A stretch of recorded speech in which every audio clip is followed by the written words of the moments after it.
personalidade jurídica é justamente o que verifica a separação patrimonial entre sócio, pessoa física, e empresa, pessoa jurídica, o que significa que as obrigações de um não podem atingir o patrimônio do outro.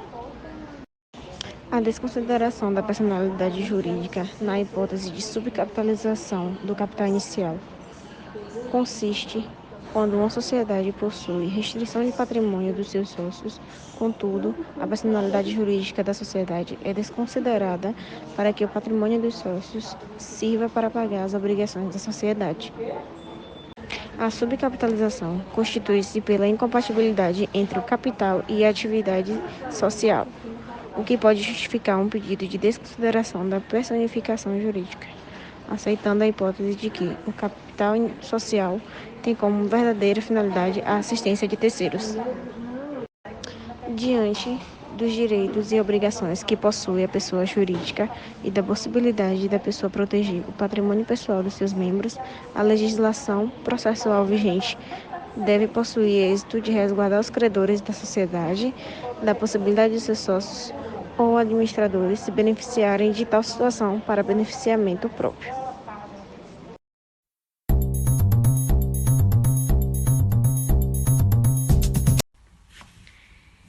Então, eu vou falar um pouquinho da desconsideração da personalidade jurídica. No direito brasileiro, a sociedade nasce de uma inscrição. Isso significa o quê? Que a sociedade ela é distinta dos seus sócios e administradores. É a pessoa jurídica que firma obrigações com os credores, como está disposto no artigo 49.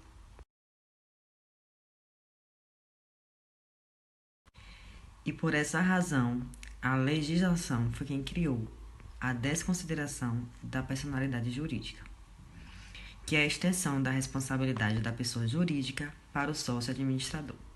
Existe também uma separação patrimonial entre o capital de uma empresa e a separação dos seus sócios para os efeitos de determinadas obrigações. A finalidade é evitar a sua utilização de forma indevida ou quando este for obstáculo ao ressarcimento do dano causado a terceiros. A desconsideração ela só ocorre quando existe o abuso da personalidade jurídica por meio de desvio de finalidade ou por confusão patrimonial. Existem duas condições: quando houver o requerimento da parte ou quando for intervido pelo Ministério Público. Além disso, a desconsideração será do sócio ou administrador que tenha sido beneficiado pelo abuso, como está previsto no artigo 50.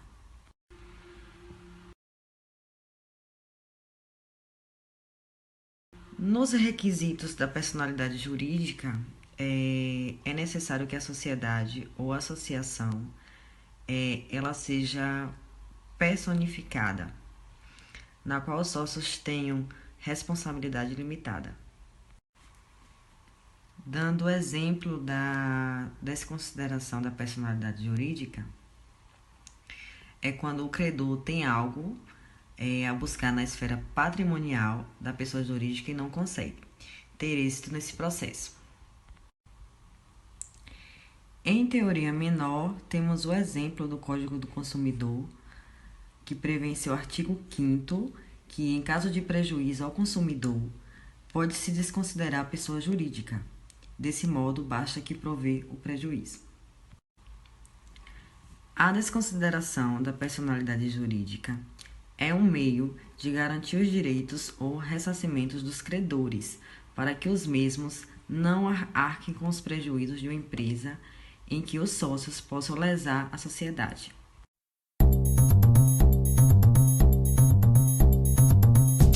O capital social desempenha muitas funções na sociedade e não se caracteriza apenas como uma cifra simples ou simples cédula. Sendo assim, o capital social ele corresponde à participação de cada sócio com algum valor, através de aportes em dinheiro, bens, créditos ou reservas. O capital social é a parcela do valor das ações subscritas que os acionistas vinculam na Constituição e em cada aumento, ao negócio empresarial que constitui o objeto da companhia. De acordo com Fábio Ulloa Coelho, ele afirma que as sociedades têm basicamente dois meios de obter os recursos que necessitam, por meio da capitalização ou financiamento.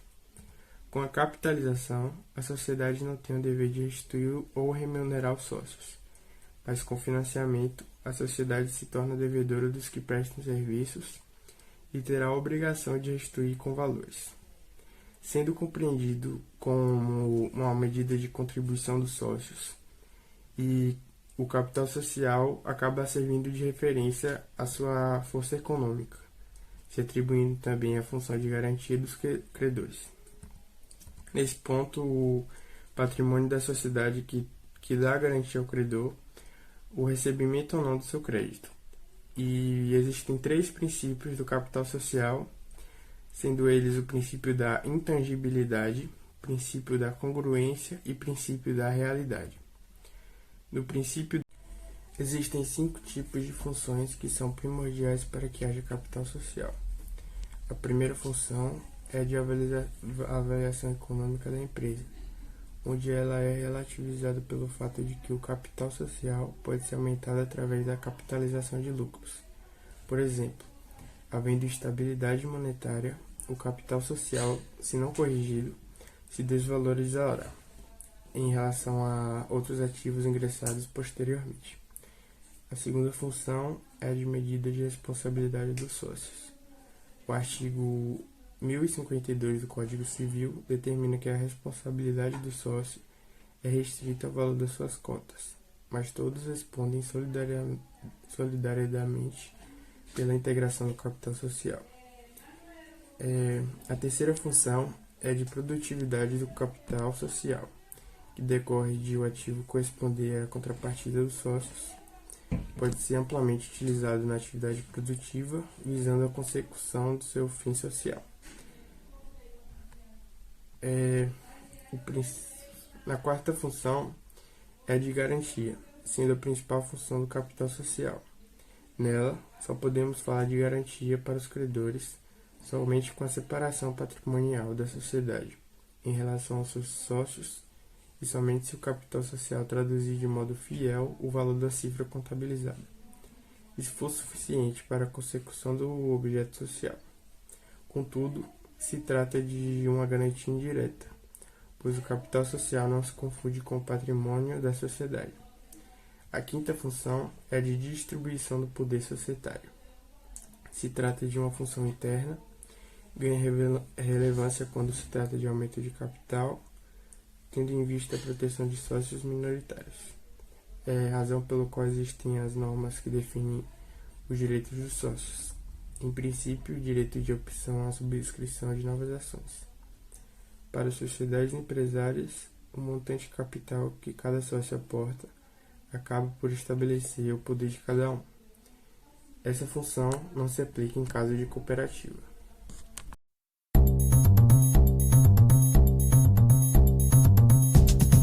A subcapitalização é quando, aparentemente, uma empresa é financiada pelo capital de terceiros, mas quando, na verdade, está sendo financiada pelo seu próprio capital. Essa prática há uma desproporção entre o valor do capital próprio da entidade com o valor da dívida decorrente de empréstimos com empresas vinculadas e sediadas no exterior. Essa prática ela tem uma finalidade de reduzir a carga tributária. As regras da subcapitalização estão presentes nos incisos do artigo de número 24 da Lei 12.249 de 2010. Elas indicam o limite de endividamento específicos por 4 hipóteses fáticas distintas. A primeira hipótese refere-se ao caso de pessoas jurídicas contrair empréstimos de pessoas vinculadas no exterior, que participe do seu capital social. Para essa hipótese, o valor do endividamento, no momento da apuração de juros, não poderá ser superior a 2 vezes o valor da participação da pessoa vinculada no patrimônio líquido. Já a segunda hipótese envolve os casos de endividamento de pessoas vinculadas ao exterior em que não participe do capital social da devedora residente no Brasil. Nesse caso, o valor do endividamento, na ocasião de apurados os juros, não poderá ser superior a 2 vezes o valor do patrimônio líquido da pessoa jurídica.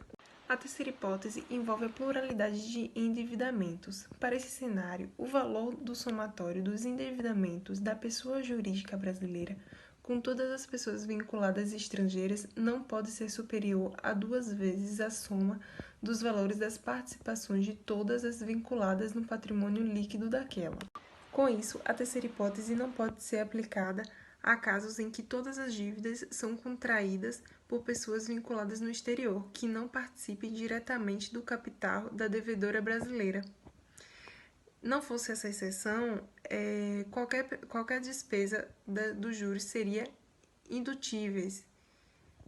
As regras brasileiras de subcapitalização fixam a proporção de endividamento que é considerado abusivo ou artificial para todas as pessoas jurídicas indiscriminadamente, sem considerar as peculiaridades atinentes a cada setor econômico.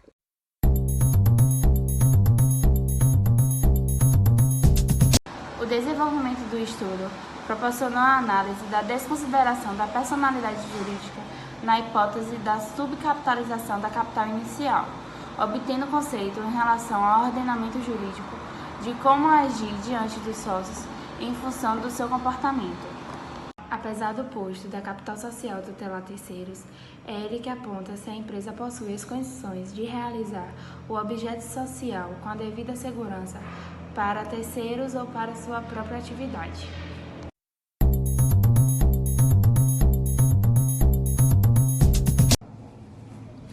Então, pode-se entender que exista implícito um dever de o sócio capitalizar a sociedade, sob a pena de responder pelas dívidas sociais.